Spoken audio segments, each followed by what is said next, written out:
काजल और दिनेश के अम्मी अब्बू का एक हादसे में इंतकाल हो गया। अब दोनों बच्चे यतीम हो गए। काजल और दिनेश के रिश्तेदारों में बस उनके एक चचा सुंदर थे।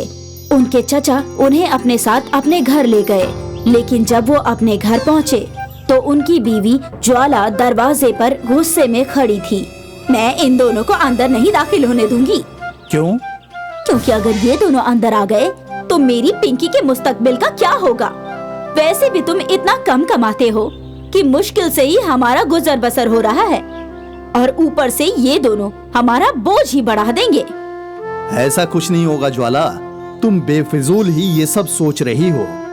अच्छा, तो इनके खाने पीने का, कपड़ों का खर्चा नहीं बढ़ेगा क्या?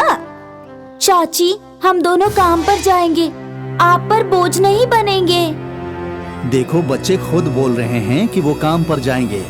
अब तो इन दोनों को अंदर आने दो। ठीक है, पर बता देती हूँ, अगर इन दोनों ने काम पर जाने से इनकार किया तो मैं दोनों को घर से बाहर निकाल दूंगी। ठीक है, ठीक है। ज्वाला ने दोनों बच्चों को घर में दाखिल होने दिया, लेकिन फिर भी वो उन दोनों से बुरा सुलूक किया करती थी। सुन काजल, तुझे ये घर के सारे काम करने हैं, और इसके बाद मैंने तुम दोनों के लिए होटल में काम ढूंढा है। वहाँ काम पर जाना है, और जो भी पैसा मिले वो लाकर मुझे देना, ईमानदारी से। जी चाची। बेचारे बच्चे घर के सारे काम करके होटल में काम के लिए चले गए। काजल वहाँ दिन भर बर्तन धोती और दिनेश लोगों से उनका ऑर्डर लेता। दिन भर मेहनत मशक्कत के बाद जब दोनों बच्चे घर पहुँचते तो ज्वाला उन्हें पेट भर खाना भी नहीं देती थी। अरे ज्वाला, कम से कम इन बच्चों को भर पेट खाना तो दे दो। बेचारे दिन भर मेहनत करते रहते हैं। जो दे रही हूँ ना, वो भी बहुत है, समझ गए? सुंदर को ये सब देखकर बहुत बुरा लग रहा था, लेकिन वो क्या करता, उसकी बीवी के आगे उसकी एक न चलती थी। अगले रोज सुंदर जलेबी लेकर आया। खाने के वक्त ज्वाला ने सबकी प्लेट में जलेबियां रखी, सिवाय उन दो बच्चों के। कम से कम इन्हें जलेबी तो दे दो। तुम इन भिखमंगों की आदत मत बिगाड़ो। इन्हें आदत नहीं है अच्छा खाने की। तुम्हें खाना है तो खाओ, वरना चुपचाप रहो। काजल और दिनेश बिना कुछ कहे चुपचाप खाना खाया करते थे। उस रोज के बाद सुंदर चुपचाप काजल और दिनेश के लिए खाने की चीजें लाया करता था। ये ले काजल, जलेबी खा। लेकिन चाची ने देख लिया तो? उससे पहले ही तू खा ले चुपचाप। ले, तू भी खा दिनेश। दोनों बच्चे काफी रोज बाद कुछ अच्छा खा रहे थे। आज वो दोनों बेहद खुश थे। ऐसा कई रोज तक चलता रहा। अक्सर सुंदर बच्चों को चुपचाप कुछ ना कुछ खिलाया करता था। बच्चे अब पहले से ज्यादा खुश थे, और वो रोज काम पर भी जाया करते थे। वो रोज काम पर तो जाते ही थे, पर घर आने पर उन्हें यकीन होता था कि उनके सुंदर चाचा उनके लिए कुछ न कुछ लाए होंगे। पर दोनों बच्चों की ये खुशी उनकी ज्वाला चाची को दिख गई। उसे इनकी खुशी नागवार लगने लगी, और एक रोज ज्वाला ने सुंदर को रंगे हाथों पकड़ लिया। तो ये सब चल रहा है मेरी पीठ के पीछे। मुझे बिल्कुल सही अंदाजा था कि तुम इन दोनों के लिए अपने पैसे लुटा ही दोगे, और वही हो रहा है। ऐसी कोई बात नहीं है ज्वाला, मैं तो बस इन बच्चों को खाने के लिए कुछ लाया था। ये कोई इतनी बड़ी बात नहीं है। तुम क्या जानो कि ये कितनी बड़ी बात है। ये बच्चे आज तुम्हारी कमाई में हिस्सेदार बने हैं, कल इस घर में बनेंगे, और फिर आहिस्ता आहिस्ता दीमक की तरह मेरी पिंकी का मुस्तकबिल खराब कर देंगे। ज्वाला, ऐसा कुछ नहीं होगा। मैं तुम्हारी एक नहीं सुनूंगी। ये बच्चे आज ही इस घर से बाहर जाएंगे। मैं इन्हें यहाँ और नहीं रहने दूंगी, अब बस। ज्वाला ने धक्के मारकर दोनों बच्चों को घर से बाहर फेंक दिया। सुंदर उन्हें अंदर लाने के लिए गया। तुम दोनों अपनी चाची की बात का बुरा मत मानो, चलो अंदर। नहीं चाचा जी, आपने हमारे लिए बहुत कुछ किया है। चाची को हमारा यहाँ रहना बिल्कुल पसंद नहीं है। हम दोनों जा रहे हैं। कहाँ जाओगे? जहाँ हमारी किस्मत हमें ले जाए। लेकिन बेटा, तुम दोनों अभी बहुत छोटे हो, कहीं कुछ बुरा भला हो गया तो? बाहर शायद बुरा भला हो, लेकिन घर के अंदर चाची हमारा सिर्फ बुरा ही करेंगी, भला नहीं होगा, इसलिए हमें जाने दीजिए। दोनों बच्चे उदास होकर वहां से रुखसत हो गए। सुंदर लाचार था, वो चाहकर भी दोनों की मदद नहीं कर सकता था। दोनों बच्चे गांव के दरिया के पास पहुंचे। बाजी, मुझे बहुत भूख लगी है। मुझे भी, लेकिन हमारे पास खाने के लिए पैसे नहीं हैं। अब हम क्या करें? अम्मी कहती थी कि जब भी हम परेशानी में हो तो हमें खुदा से दुआ करनी चाहिए। चलो दुआ करते हैं। दोनों बच्चे खुदा से दुआ करने लगे और जब उन्होंने आँख खोली तो उनके सामने नहर में कुछ पैसे बह रहे थे। देखो बाजी, नहर में पैसे हैं। हाँ, वहाँ भी। दोनों बच्चों ने नहर के किनारे बह रहे पैसे जमा किए। ये पैसे आ कहाँ से रहे हैं? उस सिमत से। बच्चे नहर की उल्टी दिशा में चलने लगते हैं। काफी देर चलने के बाद उन्हें पैसों का एक बड़ा बांध दिखाई देता है। पैसों से बना डैम ऐसा भी होता है क्या? पता नहीं। तभी उन दोनों के सामने उनके अम्मी अब्बू की रूह आती है। अम्मी, आप? तुम दोनों को बहुत मुश्किलों का सामना करना पड़ रहा है और इसकी वजह हमारी मौत है, इसलिए हमने खुदा से दुआ मांगी है। ये जादुई पैसों का बांध हमेशा तुम्हारे लिए यहीं मौजूद रहेगा। तुम्हें जब भी पैसों की जरूरत होगी तो यहाँ आकर जितने पैसे चाहिए ले लेना। अब्बू, हमें आप दोनों वापस चाहिए। ये मुमकिन नहीं है बेटा, लेकिन हम दोनों हमेशा तुम्हारे साथ ही रहेंगे। सब लोगों की आंखों में आंसू थे। काजल और दिनेश ने ढेर सारे पैसों की गड्डियां जमा की। इनसे तुम्हारी जरूरत की सारी चीजें खरीद लेना। जी अम्मी। काजल और दिनेश के अम्मी अब्बू की रूह गायब हो गई और फिर दोनों बच्चे अपनी अम्मी अब्बू के घर पहुंचे और खुशी से जिंदगी बसर करने लगे। उनके चाचा सुंदर उनसे मिलने आया करते थे और उन्हें खुश देखकर वो भी बहुत खुश थे। काजल और दिनेश के अम्मी अब्बू का एक हादसे में इंतकाल हो गया।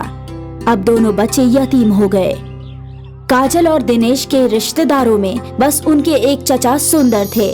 उनके चचा उन्हें अपने साथ अपने घर ले गए, लेकिन जब वो अपने घर पहुँचे तो उनकी बीवी ज्वाला दरवाजे पर गुस्से में खड़ी थी। मैं इन दोनों को अंदर नहीं दाखिल होने दूंगी। क्यों? क्योंकि अगर ये दोनों अंदर आ गए तो मेरी पिंकी के मुस्तकबिल का क्या होगा? वैसे भी तुम इतना कम कमाते हो कि मुश्किल से ही हमारा गुजर बसर हो रहा है और ऊपर से ये दोनों हमारा बोझ ही बढ़ा देंगे। ऐसा कुछ नहीं होगा ज्वाला, तुम बेफिजूल ही ये सब सोच रही हो। अच्छा, तो इनके खाने पीने का, कपड़ों का खर्चा नहीं बढ़ेगा क्या? चाची, हम दोनों काम पर जाएंगे, आप पर बोझ नहीं बनेंगे। देखो, बच्चे खुद बोल रहे हैं कि वो काम पर जाएंगे। अब तो इन दोनों को अंदर आने दो। ठीक है, पर बता देती हूँ, अगर इन दोनों ने काम पर जाने से इनकार किया तो मैं दोनों को घर से बाहर निकाल दूंगी। ठीक है, ठीक है। ज्वाला ने दोनों बच्चों को घर में दाखिल होने दिया, लेकिन फिर भी वो उन दोनों से बुरा सुलूक किया करती थी। सुन काजल, तुझे ये घर के सारे काम करने हैं और इसके बाद मैंने तुम दोनों के लिए होटल में काम ढूंढा है।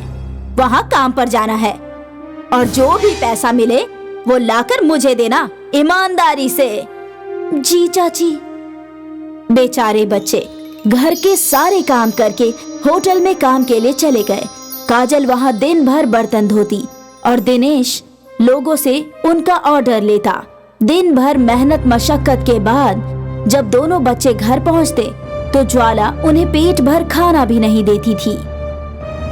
अरे ज्वाला, कम से कम इन बच्चों को भर पेट खाना तो दे दो। बेचारे दिन भर मेहनत करते रहते हैं। जो दे रही हूँ ना, वो भी बहुत है, समझ गए?